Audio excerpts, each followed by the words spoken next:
લોકસભાની ચૂંટણી નજીક આવતા તમામ રાજકીય પક્ષો છે તે તૈયારી શરૂ કરી દીધી છે, પરંતુ જનતાનો મૂડ આ વખતે શું રહેશે તે જોવાનું છે। સ્થાનિક સાંસદની કામગીરી કેવી છે તે મહત્વની વાત છે। શું નામ છે આપનું? મારું નામ વિજય પટેલ છે। હું અમદાવાદ પૂર્વમાંથી આવું છું। અમારા ત્યાં સાંસદ પરેશ રાવલ છે। ગઈ ચૂંટણીમાં આવ્યા પછી આજ સુધી અમે એમને જોયા નથી કે છે કે નથી। અમારે એવા સાંસદ જોઈએ છે કે જે અમારા વિસ્તારમાં કામ કરે, અમારું સાંભળે, અમારો અવાજ સંસદમાં રજૂ કરે।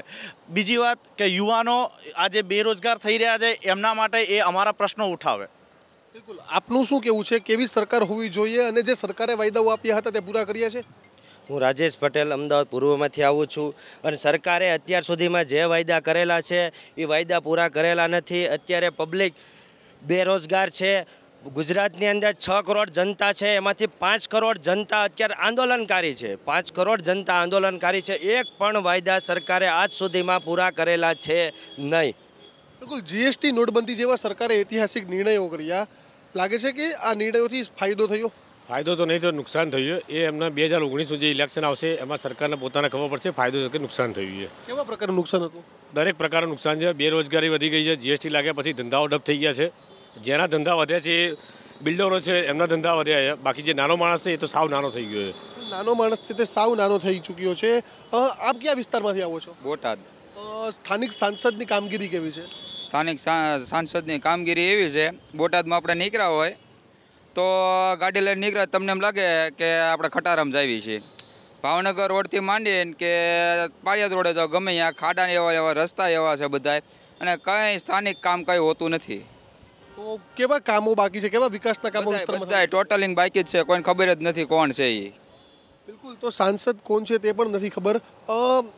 પ્રિયંકા ગાંધી કોંગ્રેસમાં આવી ગઈ છે, લાગે છે કે નવી ઉર્જા આવશે? પ્રિયંકા ગાંધીના આવવાથી નવી ઉર્જા આવશે એ વસ્તુ જ્યારે એ આવશે ત્યારે ખબર પડશે। પણ કેવું છે કે લોકોને એક આશા છે કે ભાજપે કંઈક કર્યું નથી તો કોંગ્રેસ કંઈક કરશે, અને પ્રિયંકા ગાંધીને કદાચ એક ચાન્સ આપશે કે હવે એ કંઈક દેશ માટે કંઈક સારું કરી શકે, અને લોકોને એવી લાગણી છે કે સેકન્ડ ટુ ઇન્દિરા ગાંધી એમાં પ્રિયંકા ગાંધીને જોવે છે। મહત્વનો મુદ્દો હાલે છે કે પાકિસ્તાન વારંવાર નફટાઈ કરી જાય છે, લાગે છે કે મોદી સરકારે પણ પાકિસ્તાનને હવે તેની જ ભાષામાં જવાબ આપવો પડશે? પાકિસ્તાનને જવાબ આપવા માટે કોઈ પણ ચર્ચા કરવાનો વિષય અત્યારે છે નહીં। પુલવામામાં આપણે શહીદો થયા આપણે જોઈ રહ્યા છીએ, એક પછી એક આ ધડાકા થઈ રહ્યા છે। હાર્ડ એન્ડ ફાસ્ટ નિર્ણય તમે સૈનિકને આપી દો, હાર્ડ એન્ડ ફાસ્ટ તમે આપી કેમ નથી શકતા? કોની વાત છે?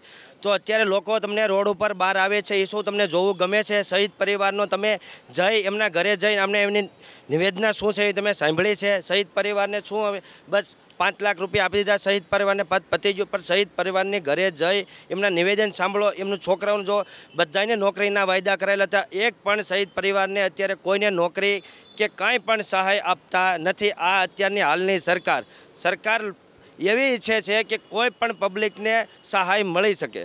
બિલકુલ, હા, આપનું શું માનવું છે કે રામ મંદિરનો મુદ્દો છે દર વખતે ચૂંટણી સમય આવી જતો હોય છે, અને ચૂંટણીનો મુદ્દો નહીં અને રામ મંદિર બનવું જોઈએ એવી લાગણી છે? રામ મંદિર ભાજપ કે કોંગ્રેસ હોય બેને સંપીને રામ મંદિર બનાવવું પડે। ભાજપ સરકારને કોઈ મુદ્દા ના હોય તેથી તે રામ મંદિરના મુદ્દા ઉઠાવે।